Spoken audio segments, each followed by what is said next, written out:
اس نے ہر تالے کی آواز سنی، ہر چابی کو محسوس کیا، پھر اس نے سمجھ لیا یہ آسان ہے۔ اس نے کہا اور صحیح ترتیب میں چابیاں لگائیں۔ صندوق کھل گیا اور اس میں سے سنہری روشنی نکلی۔ تم نے یہ کیسے کیا؟ ظہیر نے پوچھا۔ میں نے اپنے کانوں کو استعمال کیا۔ ہر تالے کی اپنی آواز ہوتی ہے اور ہر چابی کا اپنا وزن۔ میں ہر روز مختلف آوازیں سنتا ہوں، پرندوں کی، ہوا کی، اپنی بکریوں کی۔ ظہیر اب ریاکی بھرا گیا۔ اس نے آخری امتحان رکھا۔ یہ آخری امتحان ہے، دل کا امتحان۔ یہاں دو راستے ہیں، ایک راستے میں بے شمار خزانے ہیں، دوسرے میں شہزادی کو بچانے کا موقع، لیکن تم صرف ایک راستہ منتخب کر سکتے ہو۔ کریم نے بغیر سوچے شہزادی کو بچانے والا راستہ منتخب کیا۔ کیوں؟ ظہیر نے پوچھا۔ تم امیر ہو سکتے تھے، دولت سے کیا فائدہ اگر جس سے محبت کرتا ہوں وہ خطرے میں ہو؟ میری دولت میری آریانہ ہے۔ ظہیر کی شکست۔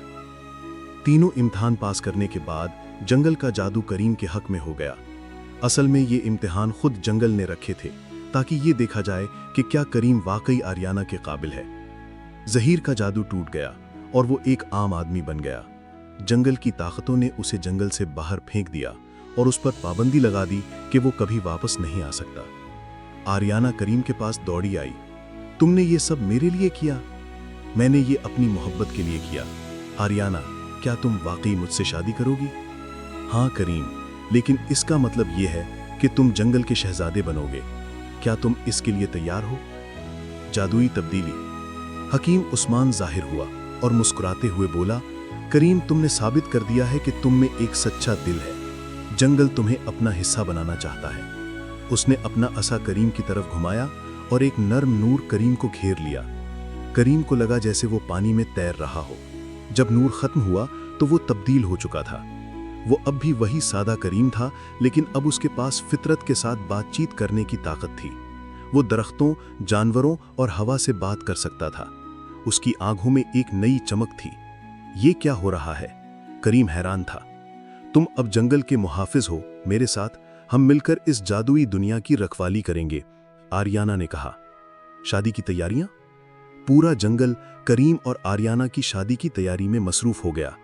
درخت خود بخود پھولوں سے سج گئے، پرندوں نے خوبصورت گانے گائے اور ہوا نے خوشگوار خوشبو بکھیری۔ کریم کی بوڑھی ماں کو بھی جنگل میں لایا گیا۔ جب اس نے اپنے بیٹے کو شہزادے کے روپ میں دیکھا تو وہ خوشی سے رو دی۔ میرا بیٹا، میں جانتی تھی کہ تو کوئی خاص کام کرے گا۔ آریانہ نے کریم کی ماں کو گلے لگایا۔ امی، اب آپ بھی میری ماں ہیں، آپ ہمیشہ یہاں رہیں گی۔ جنگل کے سارے جانور شادی میں شامل ہوئے۔ شیر، ہرن، خرگوش، پرندے اور مچھلیاں، سب نے اپنے اپنے انداز میں خوشی منائی۔